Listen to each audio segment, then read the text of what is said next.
এক যুবক, সেই যুবকের নাম হলো হযরত ইব্রাহিম আলাইহিস সালাম। সেজন্য আল্লাহ রাব্বুল আলামিন যুবক বয়সের মধ্যে নবীদেরকে নবুয়ত দিয়েছেন। কেন? এই বয়সের মধ্যে চাইলেই একটা মানুষ একটা কিছু করে ফেলতে পারে। যাক, আমি আর এই বিষয়ে কথা দীর্ঘায়িত করছি না। আপনারা জানেন আমাদের এই উপমহাদেশের মধ্যে ইসলাম এসেছে সেই মুহাম্মদ বিন কাসিম রাহিমাহুল্লাহ, উনি একজন যুবক ছিলেন। তো আমার বিষয়টা এই যুবকদেরকে নিয়ে, যেই যুবকরা চাইলেই সব কিছু করতে পারে, চাইলেই সব কিছু উলট পালট করে দিতে পারে, চাইলেই পুরা ইসলামের একটা জয় জয়কার করে ফেলতে পারে, এই যুবকদেরকে নিয়ে আমার কথা আজকে। আমি আমার বক্তব্যের শুরুতেই মোবারকবাদ জানাচ্ছি। সম্মানিত উপস্থিতি, আপনারা শুনতে পেয়েছেন আমার নির্ধারিত বিষয় যুব সমাজের প্রতি দেওয়া চ্যালেঞ্জ ও সুযোগ। এখানে যারা উপস্থিত আছি কয়েকজন ছাড়া বাকি সকলেই আমার যে বিষয়বস্তু যুব সমাজের সেই যুবাদের অন্তর্ভুক্ত আমরা। তো আমাদের জন্য আল্লাহ রাব্বুল আলামিন আলাদা করে কোরআনে মেসেজ পাঠিয়েছেন। রাসূল করিম সাল্লাল্লাহু আলাইহি ওয়াসাল্লাম আমাদের জন্য আলাদাভাবে বলেছেন, যুবকদেরকে উদ্দেশ্য করে রাসূল আলাদা নসিহা করেছেন। আমি একেবারেই যেহেতু সংক্ষিপ্ত সময় মূল পয়েন্টগুলো বলেই শেষ করে ফেলব। আল্লাহ রাব্বুল আলামিন কোরআনের মধ্যে যুবকদের ব্যাপারে বলেছেন, যুবকদের এই সময়টাকে আলাদাভাবে বিশেষায়িত করেছেন। আল্লাহ রাব্বুল আলামিন বলছেন, আল্লাহুল্লাযী খালাকাকুম মিন দুআফিন, আল্লাহ রাব্বুল আলামিন তোমাদেরকে সৃষ্টি করেছেন দুর্বলতা থেকে। সুম্মা জাআলা মিন বাদি দুআফিন, এরপরে আল্লাহ রাব্বুল আলামিন আল্লাহুল্লাযী খালাকাকুম মিন দুআফিন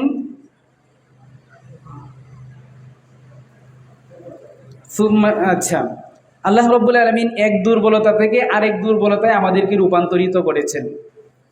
একটা সময় মায়ের পেটে ছিলাম, সেখানে দুর্বল ছিলাম। আল্লাহ রাব্বুল আলামিন সেখান থেকে শিশু অবস্থায় আমাদেরকে জন্ম দিয়েছেন, যেখানে আমরা পরনির্ভরশীল। এরপরে আল্লাহ রাব্বুল আলামিন বলছেন, সুম্মা জাআলা মিন বাদি দুআফিন কুওয়া, তোমাদের এই দুর্বলতার পরে আমি তোমাদেরকে শক্তি দিয়েছি। এই শক্তির নাম হলো যৌবন। আল্লাহ রাব্বুল আলামিন এই যৌবনের কথাটাকে এরপরে আবার বলছেন যে এই যৌবনের পরে আবার সুম্মা জাআলা মিন বাদি কুওয়াতিন দুআফা, এরপরে আবার তোমাদেরকে আমি দুর্বল বানিয়ে ফেলি, মানে বৃদ্ধ হয়ে যাই। এই যে যৌবন, এই যৌবনটা আল্লাহ রাব্বুল আলামিনের কাছে বেশি গুরুত্বপূর্ণ। কেন গুরুত্বপূর্ণ? আপনারা দেখবেন পৃথিবীতে এই পর্যন্ত যত সভ্যতা এসেছে, সমস্ত সভ্যতাগুলো পৃথিবীর মধ্যে টিকে ছিল এই জন্য যে যুবকরা সেই সভ্যতাগুলোকে গ্রহণ করেছে। পৃথিবীতে যত ধর্ম এসেছে, সমস্ত ধর্মগুলো এই জন্যই পৃথিবীতে টিকেছে যে যুবকরা সেজন্য নিজেদের জীবনকে উৎসর্গ করে দিয়েছে। আল্লাহ রাব্বুল আলামিন যুবকদের সেই বিষয়গুলোকে আলাদাভাবে কোরআনের মধ্যে চিত্রায়ন করেছেন। আল্লাহর নবী হযরত ইব্রাহিম আলাইহিস সালাম, তিনি তার সম্প্রদায়কে আশার বাণী শুনিয়েছিলেন যে আপনারা এই ফেরাউনের লাঞ্ছনাকর জীবনের মধ্যে আছেন, তার গোলামি করতেছেন, ফেরাউন আপনাদেরকে দাসের মতো ব্যবহার করতেছে, আপনাদের তো স্বাধীনতার দরকার, আপনাদের তো মুক্তির দরকার, আপনারা কতদিন আর ফেরাউনের গোলামি করবেন? যেই স্রষ্টা আপনাদেরকে সৃষ্টি করেছে তার গোলামি শুরু করেন। হযরত ইব্রাহিম আলাইহিস সালাম তাদেরকে যে এই মেসেজগুলো দিয়েছিলেন, এই মেসেজগুলোর কথা আল্লাহ রাব্বুল আলামিন কোরআনের মধ্যে বলেছেন। আল্লাহ রাব্বুল আলামিন হযরত ইব্রাহিম আলাইহিস সালামের আলোচনাটা কোরআনের মধ্যে এনেছেন কাফেরদের কথায়। কাফেররা বলছে যে সামিআনা ফাতান ইয়াযকুরুহুম ইউকালু লাহু ইব্রাহিম, আমরা একজন যুবককে শুনেছি, এই যুবক আমাদের মূর্তি পূজার সমালোচনা করে, মানুষ তাকে ইব্রাহিম নামে ডাকে। আল্লাহ রাব্বুল আলামিন হযরত ইব্রাহিম আলাইহিস সালামের যৌবনের এই কাজটাকে কোরআনে আলাদাভাবে চিত্রায়ন করেছেন এবং আল্লাহ রাব্বুল আলামিন বিশেষায়ন দিয়েছেন যে যুবক হিসাবে একজন যুবক যদি একটা মেসেজ নিয়ে সমাজে দাঁড়িয়ে যায়, চাইলে সমস্ত মানুষকে সেটার জন্য পাগল বানিয়ে দিতে পারে।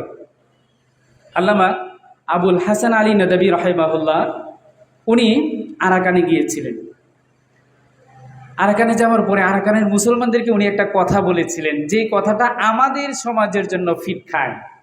আরাকানের মুসলমানদেরকে বলেছিলেন যে পাকিস্তানের উলামা একরাম মানুষদেরকে বোঝাচ্ছিল যে আপনারা যদি পাকিস্তানের সাথে থাকেন তাহলে আপনারা নিরাপদে থাকবেন, আপনাদের ধর্ম কর্ম সব কিছু নিরাপদ থাকবে, আপনাদের রাষ্ট্রটা যদি অখণ্ড হয়।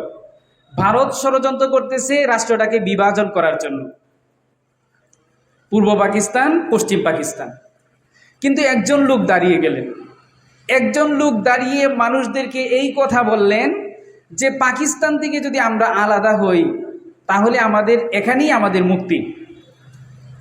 আবুল হাসান আলী নদভী রাহিমাহুল্লাহ এই কথার চিত্রায়নটা এভাবে করেছেন যে একজন মানুষ যে মানুষকে এই মেসেজটা দিল যে পাকিস্তান থেকে আলাদা হয়ে গেলে আমরা মুক্তি পাব, মানুষরা ওই একজন মানুষের মেসেজটাকে গ্রহণ করেছে। একজন মানুষ সে এমনভাবে মানুষদেরকে কথাগুলো বলেছে যে সমস্ত মানুষ তার কথায় পাগল হয়ে গেছে, সকলেই যুদ্ধের ময়দানে নেমে আসছে। তো আমরা স্বাধীনতা লাভ করেছি। বলছিলাম একটা কথা, সেটা হলো একজন যুবক যদি দাঁড়িয়ে যায়, একজন যুবক পুরো একটা নেশনকে চেঞ্জ করে ফেলতে পারে, পুরো একটা জাতিকে বিনির্মাণ করতে পারে। আপনারা অবাক হবেন, হযরত ইব্রাহিম আলাইহিস সালাম যে যুবক বয়সে এই মেসেজটা নিয়ে দাঁড়াইছিলেন যে আল্লাহর একত্ববাদকে মানতে হবে, মূর্তি পূজা ছেড়ে দিতে হবে। আল্লাহ রাব্বুল আলামিন হযরত ইব্রাহিম আলাইহিস সালামের হাত ধরে অনেক মানুষকে হেদায়েত দিয়েছেন। আল্লাহ রাব্বুল আলামিন হযরত ইব্রাহিমকে বলছেন ইন্না ইব্রাহিমা কানা উম্মা। ইব্রাহিম এমন এক কাজ করেছে যে সে নিজেই একটা সম্প্রদায়, একটা বিশাল এক জাতিতে পরিণত হয়েছে। আমরা অনেক সময় মানুষকে বলি যে এই মানুষটা এই পরিমাণ কিতাব পড়েছে, বই পড়েছে যে সেই এখন লাইব্রেরি হয়ে গেছে, সে এখন বিশ্বকোষ হয়ে গেছে, মানে বিশ্বকোষের মধ্যে যা কিছু আছে সব কিছু তার ভিতরে আছে। আল্লাহ রাব্বুল আলামিন হযরত ইব্রাহিম আলাইহিস সালামের চিত্রায়নটা করেছেন ইন্না ইব্রাহিমা কানা উম্মা। ইব্রাহিম আলাইহিস সালাম একা একজন মানুষ, পুরা একটা জাতি ছিল, মানে একটা জাতির পরিবর্তন করেছেন এক যুবক। সেই যুবকের নাম হলো হযরত ইব্রাহিম আলাইহিস সালাম। সেজন্য আল্লাহ রাব্বুল আলামিন যুবক বয়সের মধ্যে নবীদেরকে নবুয়ত দিয়েছেন। কেন? এই বয়সের মধ্যে চাইলেই একটা মানুষ একটা কিছু করে ফেলতে পারে। যাক, আমি আর এই বিষয়ে কথা দীর্ঘায়িত করছি না। আপনারা জানেন আমাদের এই উপমহাদেশের মধ্যে ইসলাম এসেছে সেই মুহাম্মদ বিন কাসিম রাহিমাহুল্লাহ, উনিও একজন যুবক ছিলেন। তো আমার বিষয়টা এই যুবকদেরকে নিয়ে, যেই যুবকরা চাইলেই সব কিছু করতে পারে, চাইলেই সব কিছু উলট পালট করে দিতে পারে, চাইলেই পুরা ইসলামের একটা জয় জয়কার করে ফেলতে পারে, এই যুবকদেরকে নিয়ে আমার কথা আজকে। আমরা যেই যুবকের স্বপ্ন দেখি, এই যুবক হলো এরকম টাইপের যুবক যারা ইব্রাহিমের মতো হবে, হযরত ইব্রাহিম আলাইহিস সালামের মতো হবে, যারা হযরতে আলী রাদিয়াল্লাহু তাআলা আনহুর মতো হবে, যারা হযরতে ওমরে ফারুক রাদিয়াল্লাহু তাআলা আনহুর মতো হবে। এইরকম মানুষ হওয়া কিন্তু আমাদের পক্ষে অসম্ভব নয়, কিন্তু আমরা সেরকম মানুষ হওয়ার চেষ্টা করছি না, যে আমরা এরকম মানুষ তৈরি করতে পারছি না। যে এটা হলো আমাদের জন্য হতাশার, দুঃখের। আমরা যেই যুব সমাজের স্বপ্ন দেখি, এই যুব সমাজ আমরা কেন বিনির্মাণ করতে পারতেছি না? আমার বিষয়বস্তু নির্ধারণ করা হয়েছে যে চ্যালেঞ্জ এবং সুযোগ, যে আমরা আমাদের স্বপ্নে কেন পৌঁছাতে পারছি না, সমস্যাটা কোথায়?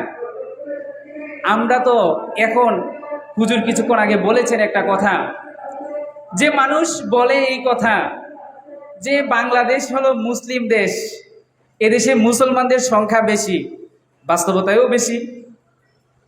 কিন্তু সব কিছু বেশি হওয়া সত্ত্বেও আমরা কেন আমাদের সেই বিজয়ের চূড়ান্ত সীমায় পৌঁছতে পারতেছি না? কেন পারছি না? আমাদের এই দিকগুলো চিহ্নিত করা দরকার। আমাদের যে যুব সমাজ পুরা ইসলামের বিজয় ডেকে আনবে, ইসলামের জন্য নিজেদের জানকে কুরবান করবে, আজকে এই যুব সমাজের মধ্যে সেই চেতনাই নাই কেন? আমাদের এই বিষয়গুলো ফাইন্ড আউট করা দরকার। আমরা যদি এই বিষয়গুলো যদি ঠিক করতে পারি, তাহলে এখান থেকে উত্তরণের পথ বের করা সহজ। আপনি যখন জানবেন যে আপনি এখন একটা মামলায় আবদ্ধ হয়ে যাবেন, সামনে আপনার নামে ওয়ারেন্ট জারি হয়েছে, এটা যখন বুঝতে পারবেন, জানতে পারবেন, তখন আপনি আদালতে যাবেন যে ভাই আমাকে অগ্রিম জামিন দেন। আপনি জানেনই না, হঠাৎ করে পুলিশ এসে আপনাকে ধরে নিয়ে যাবে যে ওয়ারেন্ট তো জারি হয়ে গেছে। তো আমরা উত্তরণের পথগুলো বের করার জন্য যেই যুবকদের স্বপ্ন আমরা দেখি, এই যুবকরা ওই গুণে গুণান্বিত হওয়ার জন্য যুবকদের মধ্যে কি সমস্যা, এইগুলো নিয়ে আমাদের একটু আলোচনা করা দরকার। যেই বিষয়গুলো যুবকদেরকে এখন পিছনে ফেলে রেখেছে, এই বিষয়গুলো আমাদের ফাইন্ড আউট করা দরকার। সম্মানিত উপস্থিতি, সময় একেবারেই সংক্ষিপ্ত, আমি একেবারে অল্প কয়েকটা কথা বলেই শেষ করে ফেলব। এটা আমাদের সকলের জন্যই, আমরা যারা পিতামাতা আছি আমাদের জন্য আরও বেশি গুরুত্বপূর্ণ। আমার সন্তানটা কিভাবে গড়ে উঠবে? প্রথমত আমাদের এই সমাজটা, এখন আমরা যদি এই রানিং সমাজটার দিকে তাকাই, তখন সর্বত্রই একটা জিনিসের আমরা দেখব, সেটা হলো অবক্ষয়। যুব সমাজের মধ্যে সব থেকে বেশি অবক্ষয়, চারিত্রিকভাবে অবক্ষয়, মানসিকভাবে অবক্ষয়, শারীরিকভাবে অবক্ষয়। একেবারে আমাদের পুরা যুব সমাজটাকে এমনভাবে কাবু করেছে, বুড়ারা এই তুলনায় ভালো আছে। এখন সকল ফেতনাগুলো যুব সমাজকে টার্গেট করতেছে। আপনারা অবাক হবেন যে আমাদের রাষ্ট্র কাঠামো পর্যন্ত আমাদের যুব সমাজকে বিভ্রান্ত করার জন্য আলাদা আলাদা বিভিন্ন প্রকল্প পেশ করে। গানের প্রকল্প, এই যে আপনারা জানেন যে ৬৮,০০০ প্রাইমারি স্কুলের মধ্যে গানের শিক্ষক নিয়োগ দেওয়ার জন্য প্রধান উপদেষ্টা সম্মতি দিয়ে দিছেন। প্রধান উপদেষ্টা সম্মতি দিয়ে দিচ্ছেন, আমরা আমাদের বাচ্চাদেরকে যেন একেবারে অঙ্কুরেই নষ্ট করে ফেলতে পারে। আমার যেই বাচ্চাটা ইমান নিয়ে বড় হবে, ইমানি চেতনা নিয়ে বড় হবে। ছোট বাচ্চা বলে যে বাবাকে মানে পা লাগছে, মা বলে যে এই গুনাহ হবে কিন্তু বাবার শরীরে পা লাগলে। তো ছোট বাচ্চা আর বাবার শরীরে পা লাগায় না, তার অন্তরের ভিতরে ওইটা ঢুকে গেছে যে পিতাকে এভাবে সম্মান করতে হয়, এটা গুনার কাজ, ওইটা থেকে বিরত থাকতে হয়। ছোট বয়সের মধ্যে মানুষের অন্তরের মধ্যে এই বিষয়গুলো বসে গেলে, বড় হয়ে গেলে সে অটোমেটিক ভালো হয়ে যায়।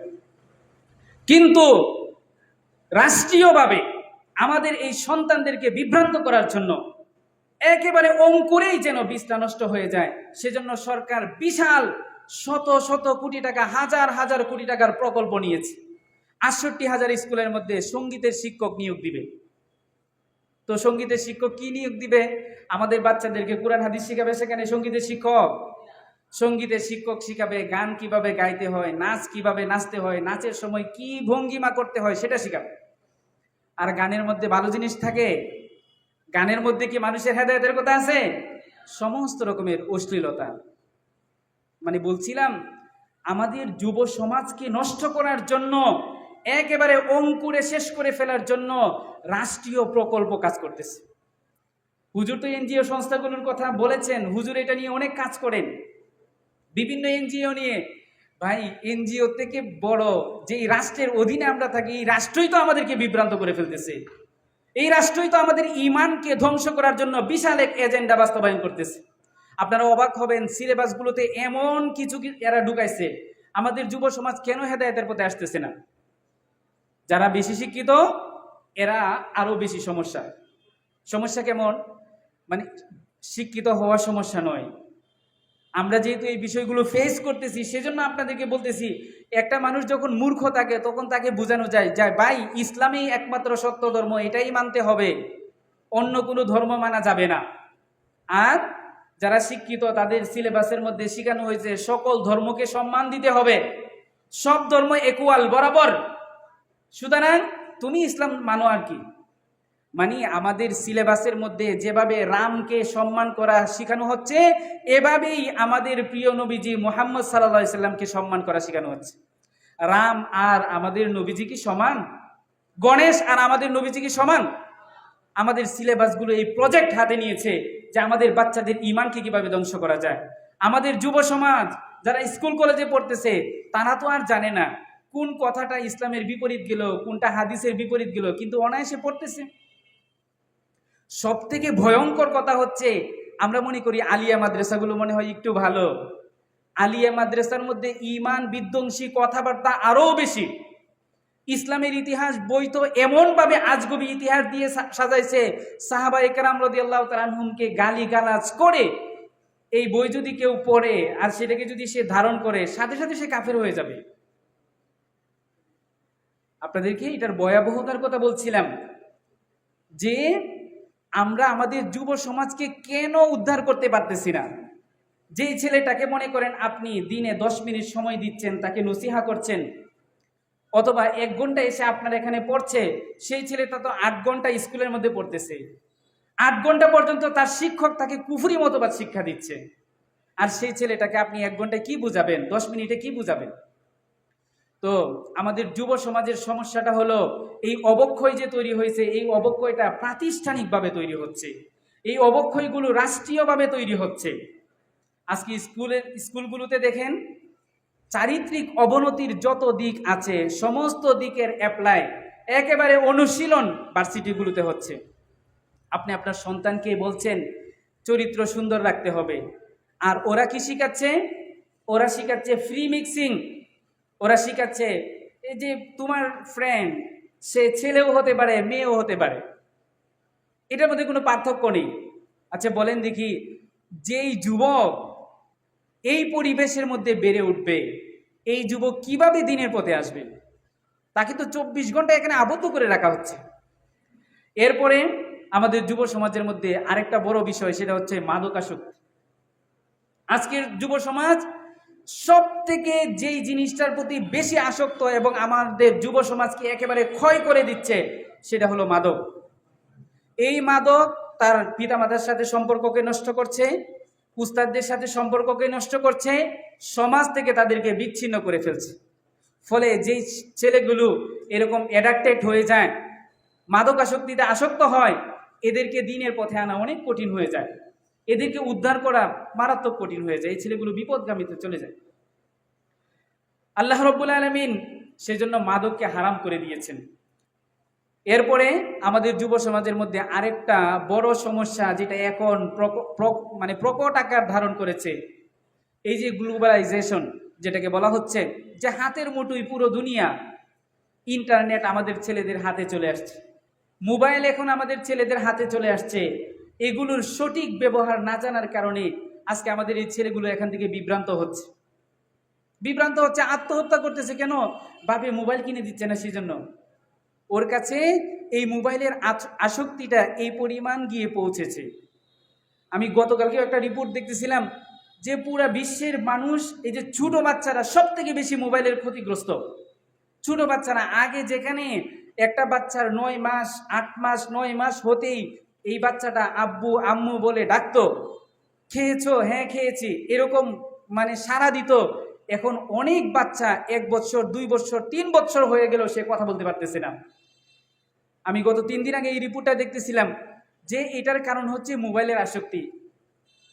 যে মায়েরা বাচ্চাকে খাবার খাওয়াবে, আগে আমাদের জামানায় ছিল মা হাই হ্যালো অনেক কিছু বলতো, আর এখন মায়ের ওইগুলো বলতে কষ্ট লাগে, মোবাইল ছেড়ে দে, বাচ্চার সামনে মোবাইল দিয়ে দিল। এখন বাচ্চা মোবাইল টিপতেছে আর খাইতেছে, মোবাইল টিপতেছে আর খাইতেছে। মাতা পিতা বাচ্চাদেরকে সময় দেয় না, ওই যে মোবাইলের মধ্যে ফেলে রাখছে। আগে বাচ্চারা যেভাবে কান্না করতো, ওই কান্না করার সুযোগটাও এখন পাচ্ছে না বাচ্চারা, ওই যে মোবাইল দিয়ে তার কান্না করার সুযোগটাকে বন্ধ করে দেওয়া হচ্ছে। যাক, এইগুলোর আরো অনেক আলোচনা আছে, এগুলো চাইলেও করা যাবে না, সময় খুবই কম।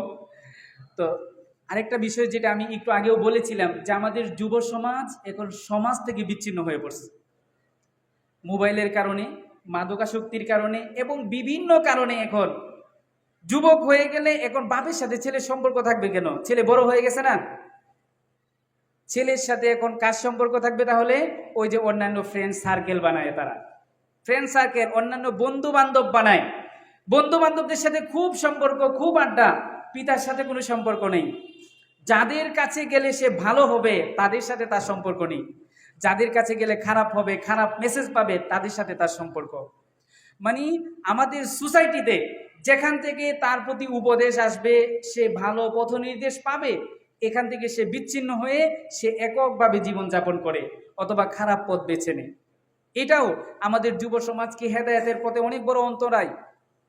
এখন ছেলেরা বড় হচ্ছে, মানুষের সাথে কিভাবে মিশতে হবে এই সামাজিকতাটাই শিখতেছে না, এটা অনেক বড় একটা সমস্যা। আরেকটা বড় সমস্যা হলো অপসংস্কৃতি। বিদেশি জিনিস আমাদেরকে আগ্রাসন করেছে, বিদেশি কালচার, বিদেশি বিভিন্ন কিছু আমাদেরকে এমনভাবে গ্রাস করেছে, আপনারা অবাক হবেন যে আমরা দাসত্বের এই জামানাতে এসে পৌঁছেছি যে আমাদের কাছে বিদেশি কালচারগুলো ভালো লাগে। ইউরোপের যে কান্ট্রিগুলো আছে ওইগুলোর মধ্যে অনেক ঠান্ডা, অনেক শীত, এরা সবসময় ঠান্ডার মধ্যে থাকে, বরফ জমে একেবারে বাসাবাড়ি ভরে যায়। আপনারা জানেন এই কান্ট্রিগুলোতে পোশাক হইলো খুব মানে মোটা মোটা পোশাক, প্যান্ট পরে, শু পরে, স্কেচ এগুলো পরে, এগুলো পরলে শরীর গরম থাকে। আর আমাদের শিক্ষিত সমাজ কি করেছে জানেন, ওই যে ইউরোপিয়ান মানুষগুলো প্যান্ট পরে, মোটা মোটা কাপড় পরে, স্কেচ পরে, সেজন্য আমাদের সমাজের মানুষগুলো তাদের অনুকরণ শুরু করেছে, যে তাদের অনুকরণ। এখন ওরা তো ওদের পারিপার্শ্বিক অবস্থার কারণে এই পোশাকটাকে ধারণ করেছে, আর আমরা গোলামের কারণে ধারণ করেছি। আমরা তো এদের গোলাম, আমাদের কাছে ওরা যাই করবে তাই ভালো, যাই করবে তাই ভালো। আজকে এই কথাগুলো বললে অনেক লম্বা হয়, তারপরেও বলতে হয় যে রাষ্ট্রীয় রাষ্ট্রীয়ভাবে পরিকল্পনা গ্রহণ করা হচ্ছে যে আমাদের এই সমাজকে, আমাদের এই মানুষগুলোকে ইউরোপিয়ান কালচারে কিভাবে বড় করা যায়। ইউরোপের যত নিয়ম কানুন আছে সব আমাদের উপর বাস্তবায়ন করবে। কেন? আমরা এলিট হব, আমরা হব উন্নত, আমরা অগ্রগতি করব সেজন্য। অথচ ইউরোপিয়ান সমাজ তাদের কৃষ্টি কালচারে এই পরিমাণ পরীক্ষিত, অপদস্থ এবং অপমানিত, এবং এরা জীবনযাত্রার এমন এক হীন পর্যায়ে আছে যেটা এরা নিজেরাও স্বীকার করে। দেখেন, সব থেকে ইন্টারেস্টিং একটা বিষয় বলি। গতকালকে ডোনাল্ড ট্রাম্প বলল ওর এক মানে খুব বন্ধুকে যে মেরে ফেললো, তাকে যে মেরে ফেললো, এটা নিয়ে সে আফসোস করে বলতেছে যে আমাদের এখানে প্রতি মাসে 6-7 করে, 6-7, অথবা অ্যামাউন্ট আর একটু, অথবা মানে ফিগারটা আর একটু বড় বলেছে, যে প্রতি বছর এরকম 300-600 মানুষ মারা যাচ্ছে শুধুমাত্র এই যে গুলাগুলিতে, পারস্পরিক গুলাগুলিতে মারা যাচ্ছে। পরের কথাটা ইন্টারেস্টিং, সে বলছে যে আমাদের থেকে অনুন্নত আফগানিস্তান, সেই রাষ্ট্রটা কত স্থিতিশীল, সেখানে কেউ মারা যাচ্ছে না, সেখানে মানুষ নিরাপদে বসবাস করতেছে। তাহলে কি আমরা উন্নত হয়েও আমরা আমাদের জনগণের নিরাপত্তা দিতে পারছি না? আমার কথাটা হচ্ছে, শুনে, যে ইউরোপ নিজে স্বীকার করতেছে যে সে নিজে এই জায়গাটাতে ব্যর্থ, আর আমরা যখন বলি আমাদের দেশটা আফগানিস্তানের মতো করে আমরা সাজাবো, নিজেরা স্বাবলম্বী হব, পরাধীনতার শৃঙ্খলকে ভেঙে দিব, মানুষের নিরাপত্তা বিধান বাস্তবায়ন করব, তখন আমাদেরকে বলে দেশটাকে আবার আফগানিস্তান বানাবেন। বুঝতে পেরেছেন? ইউরোপরা ফিরে আসতে যাচ্ছে আফগানিস্তানে, আফগানিস্তানকে তারা মডেল বলতেছে, আর আমাদের এই গাঁজাখুরি বুদ্ধিজীবী আর সরকারে যেগুলো আছে সেগুলো আমাদেরকে নসিহা করে আবারও আফগানিস্তানে ফিরে যাবেন। আমাদেরকে আবারও আফগানিস্তানেই ফিরতে হবে। আপনারা কি বলেন? যে আফগানিস্তানকে ইউরোপ মডেল মনে করে, আপনার গুরু, আপনার বস, যার গোলামি করেন আপনি, যার দাস আপনি, সেই বস বলতেছে সে হলো আইডল, আর আপনি কোথাকার কোন পুঁটি মাছ। যাক, দাসত্বের এই পরিমাণ, আমি বলছিলাম যে অপসংস্কৃতি আমাদেরকে পুরা গ্রাস করে ফেলেছে। অপসংস্কৃতি মানে কিন্তু শুধু গান বাজনা না, আমরা এখন একটু সীমাবদ্ধ করে ফেলেছি। সংস্কৃতি মানে এভরিথিং, সব কিছু, আমার জীবন, আমার ঘুম, আমার খাওয়া, আমার রাষ্ট্র পরিচালনা, সব কিছুই সংস্কৃতি। তো আমাদের যুব সমাজকে বোঝানো হচ্ছে যে ইউরোপিয়ান হয়ে যাও, ইউরোপিয়ান কালচারে বড় হও, তাহলে তোমরা ভালো হতে পারবা, উন্নত জীবন যাপন পাবা। আমাদের যুব সমাজ কিন্তু বিভ্রান্ত হচ্ছে।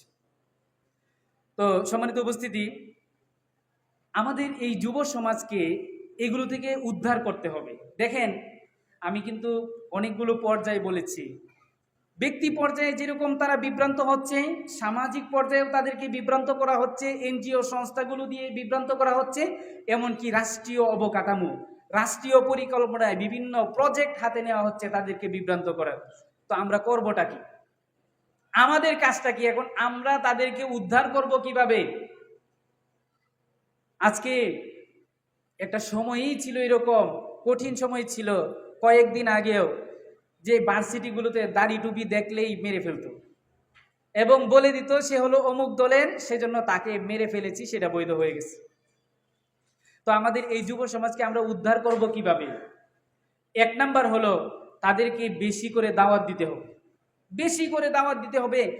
এই পরিমাণ দাওয়াত দিতে হবে যে তার কাছে যদি বাতিলের দাওয়াত একবার এসে পৌঁছায়, আমার ইসলামের দাওয়াত প্রতিদিন কমপক্ষে 10 বার গিয়ে তার কাছে পৌঁছাতে হবে।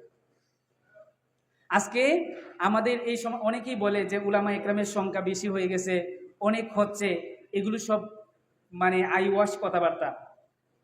এখনো আমাদের প্র্যাকটিসিং মুসলিম যারা যারা মুসলিম ইসলাম ধর্মটাকে পরিপূর্ণভাবে ধারণ করে, আর যারা মানে প্র্যাকটিসিং মুসলিম না, এই সংখ্যাটা যদি আপনি বের করেন, তারপরে উলামা একরামের সংখ্যাটাকে সেখানে ভাগ করে দেন, দেখবেন যে 10,000-এর মধ্যেও একজন আলেম নাই, 10,000-এর মধ্যেও একজন আলেম নেই।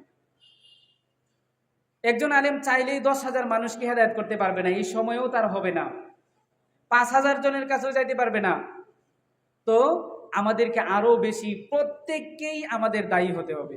আমরা প্রত্যেককেই আমাদের ওই অবস্থানে যেতে হবে যে আমরা প্রত্যেকেই দায়ী হব। রাসূল করিম সাল্লাল্লাহু আলাইহি ওয়াসাল্লাম যখন সাহাবাদেরকে ইসলামের দীক্ষিত করতেন, তখন তাদের প্রত্যেকে একটা কাজে দিতেন যে তুমি মুসলমান হইছো, ইসলাম ধর্মটা তোমার কাছে ভালো লেগেছে, এই কথাটা মানুষকে গিয়ে বলো, মানুষকে দাওয়াত দাও। আল্লাহ নবী সাল্লাল্লাহু আলাইহি ওয়াসাল্লামের প্রত্যেকটা সাহাবী দায়ী ছিলেন। আমরা এখন এই মানে ভাগ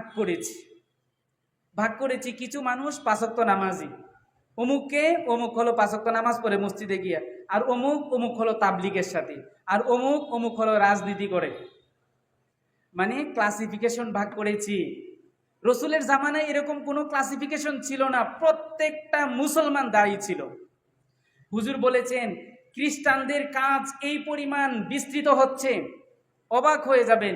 খ্রিস্টানদের সংখ্যা এত বেশি না।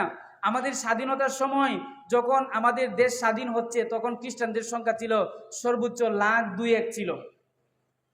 আর এখন খ্রিস্টানদের সংখ্যা কত আপনারা জানেন? আপনারা জানেন খ্রিস্টানদের সংখ্যা কত? হ্যাঁ, প্রায় কোটির কাছাকাছি, 90 লাখের উপরে খ্রিস্টানদের সংখ্যা এখন রানিং বাংলাদেশে। 50 বছরে প্রত্যেকটা খ্রিস্টান 10 জন করে বাচ্চা জন্ম দিছে, ঠিক না? আপনাদের কাছে কি মনে হয়? হ্যাঁ, 50 বছরে তো আমরা একটা প্রজন্মই তো পার হলাম, তাই না? 10 জন করে বাচ্চা জন্ম দিছে না? সেই জন্য তো 1 কোটি হয়েছে। ও ভাই, খ্রিস্টানরা 1 জন 2 জন করে বাচ্চা জন্ম দেয়, আর একজন খ্রিস্টান 10 জন মুসলমানকে খ্রিস্টান বানাইছে।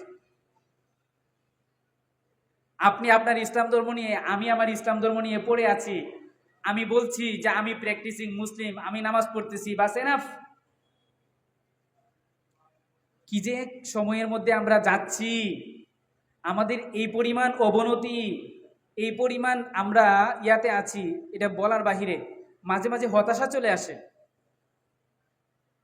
আমরা আমাদের নিজ সম্প্রদায়কে এই কথাটা তো বুঝাতে পারছি না যে আপনি যে নামাজ পড়তেছেন, নামাজ পড়াটা যেরকম ফরজ, আরেকজন মানুষকে এই নামাজের দিকে ডাকা, ইসলামের দিকে ডাকা, সেটাও সেই পরিমাণ ফরজ। আল্লাহ রাব্বুল আলামিন সেটা ফরজ করে দিয়েছেন, কিন্তু আমরা সেটার মধ্যে নাই। অন্যান্য ধর্মের অনুসারীরা তারা কিন্তু আমাদের থেকে অনেক আগায়। এখন মুসলমানরা খ্রিস্টান হইতেছে, অবাক করা বিষয় হচ্ছে মুসলমানরা এখন হিন্দু হইতেছে। এইগুলোর সব দায়ভার কিন্তু আমাদের উপরে, সব দায়ভার, একেবারে চোখ বন্ধ করে। আল্লাহ নবী সাল্লাল্লাহু আলাইহি ওয়াসাল্লামের সাহাবীরা যে আদর্শের উপরে ছিল, এই আদর্শকে আমরা পরিত্যাগ করার কারণে এমন অনেক কঠিন বাস্তবতার কথা বলছি। অনেক আলেমের ছেলে, হুজুর তো বলেছেন যে ইমাম সাহেব, অনেক মসজিদের ইমাম সাহেব খ্রিস্টান, হুজুর বলেছেন না? বাংলাদেশের অনেক আলেমের ছেলে খ্রিস্টান হয়ে গেছে, নাস্তিক হয়ে গেছে, মুরতাদ হয়ে গেছে। অনেক মৌলানা সাহেব মুরতাদ হয়ে গেছে। যাক, তো ভাই, আমাদের এই যুব সমাজকে বাঁচানোর জন্য আমাদের প্রত্যেককেই বিশাল এক পরিকল্পনা হাতে নিতে হবে যে আমি দাওয়াতের কাজ করব। আমার মাধ্যমে মানুষ ইসলামটাকে জানবে। আল্লাহ নবী সাল্লাল্লাহু আলাইহি সাল্লাম এই কাজটাই করেছেন। আরেকটা বিষয় হচ্ছে যে যুবকদেরকে দাওয়াত দিতে গিয়ে আমরা সব থেকে বেশি সমস্যার যেটা সম্মুখীন হই সেটা হচ্ছে দেখা যায় যে যুবকরা অলরেডি বিভ্রান্ত হয়েই আছে।